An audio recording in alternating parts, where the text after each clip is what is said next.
Hello મિત્રો, welcome back to smile xerox. જોઈએ આપણે ગુજરાત ગોપાલક ડેવલપમેન્ટ કોર્પોરેશન. તો આ લોન છે રબારી સમાજ માટે અને ભરવાડ સમાજ માટે.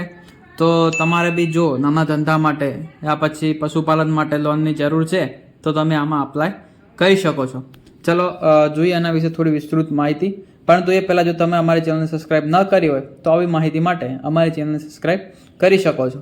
ચલો, સીધા ધિરાણ યોજના અને શૈક્ષણિક લોન યોજના કુટુંબ દીઠ એક જ વ્યક્તિ અને કોઈ પણ એક જ યોજનામાં લોન અરજી કરવાની રહેશે.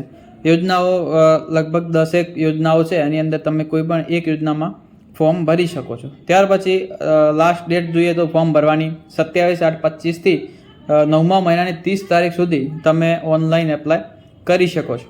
ત્યાર પછી જો તમે અગાઉ વર્ષની યોજનામાં અરજી કરેલી હોય અને રિટર્ન ડોક્યુમેન્ટ દસ્તાવેજ તૈયાર કરી તમે નિગમમાં ના મોકલ્યા હોય તો તમારી અરજી નાપાસ થયેલી હશે, તો હવે તમે ફરીથી નવેસરથી તમારે અરજી કરવાની રહેશે. ત્યાર પછી જોઈએ આપણે આગળ તો કે અરજદારે અરજી કરતી વખતે પોતાનો જ મોબાઈલ નંબર આપવાનો છે, જેથી કરી તમારે કોઈ બી નોટિફિકેશન હોય તો તમે તમારા મોબાઈલ દ્વારા મેળવી શકશો. જોઈએ તો કે પશુપાલન વ્યવસાય, પરિવહન વ્યવસાય, નાના ધંધા વ્યવસાય, માઇક્રો ફાઇનાન્સ, નવી સ્વર્ણિમ યોજના મહિલાઓ માટે છે, મહિલા સમૃદ્ધિ યોજના, સ્વયં સક્ષમ યોજના, નવી આકાંક્ષા ઉચ્ચ શૈક્ષણિક યોજના, આ રીતે અલગ અલગ જે યોજનાઓ છે એમાં તમે તમારી રીતે અરજી કરી શકો છો. ત્યાર પછી જો વધુ માહિતી માટે આપણે અહીંયા વેબસાઇટમાં આવી જશું, ગુજરાત ગોપાલક ડેવલપમેન્ટ કોર્પોરેશન. અહીંયા તમે આવશો એટલે તમને થોડી વધારે માહિતી મળશે. છતાં જો લખેલું છે આ બધું, અહીંયા તમારો અરજદારનો એપ્લિકેશન નંબર જ તમારો કન્ફર્મ નંબર હશે. એ બધી નોટ મેં તમને સ્ટાર્ટિંગમાં આપી છે, જે મહત્ત્વની વાતો હતો એ બાકી જોઈ લેજો જોવું હોય તો, બરાબર. ત્યાર પછી તમે નીચે સ્ક્રોલ કરશો એટલે તમને અહીંયા મળશે જોવા કે બધી યોજનાઓ છે આપણી લોનની. એ અહીંયા જુઓ, નાના ધંધા માટે, વ્યવસાય માટે, તો કે અહીંયા તમને 1,50,000થી 15 લાખ સુધીની લોન મળવાપાત્ર રહેશે.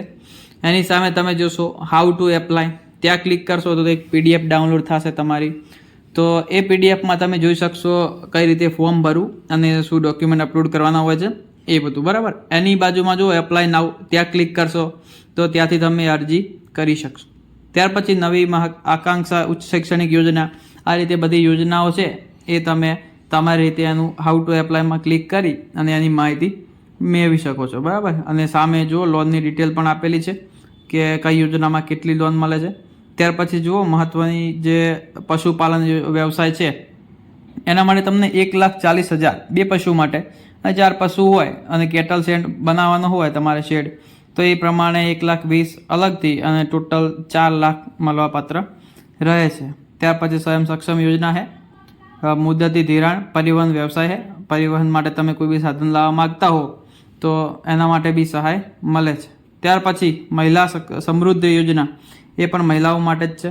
આ રીતે તમે અરજી કરી શકો છો. ત્યાર પછી નીચે જુઓ ક્વિક પે, ઓનલાઈન હપ્તો ભરવા માટે અહીંયા ક્લિક કરો.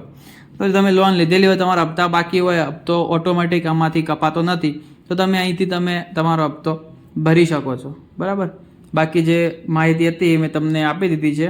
અહીંયા જો તમે ઉપર પાછા આવશો ને એટલે અહીંયા લખેલ છે એપ્લાય ઓનલાઈન. ત્યાર પછી એડિટ એપ્લિકેશન, તમે એપ્લાય ઓનલાઈન કર્યું છે, પછી એડિટ એપ્લિકેશનમાં જવાનું છે, ત્યાં તમારી ડિટેલ જોઈ લેવાની છે. ત્યાર પછી અપલોડ ફોટો કરવાનો રહેશે. ત્યાર પછી અપલોડ ડોક્યુમેન્ટ અને ઓનલાઈન કન્ફર્મ એપ્લિકેશન, બરાબર ને. ત્યાર પછી તમારે કન્ફર્મ આપવાનું છે. જો કન્ફર્મ આપેલ નહીં હોય તો તમારું એપ્લિકેશન જે છે એ માન્ય ગણાશે નહીં. ત્યાર પછી કન્ફર્મ આપ્યા પછી પ્રિન્ટ અહીંથી નીકાળી લેવાની છે, બરાબર. બાકી જે માહિતી હતી મેં તમને પ્રોવાઈડ કરી દીધી છે. બાકી કોઈ ક્વેશ્ચન હોય તો તમે કોમેન્ટ કરી શકો છો. ભલે તારે મળીએ નેક્સ્ટ વિડીયોમાં.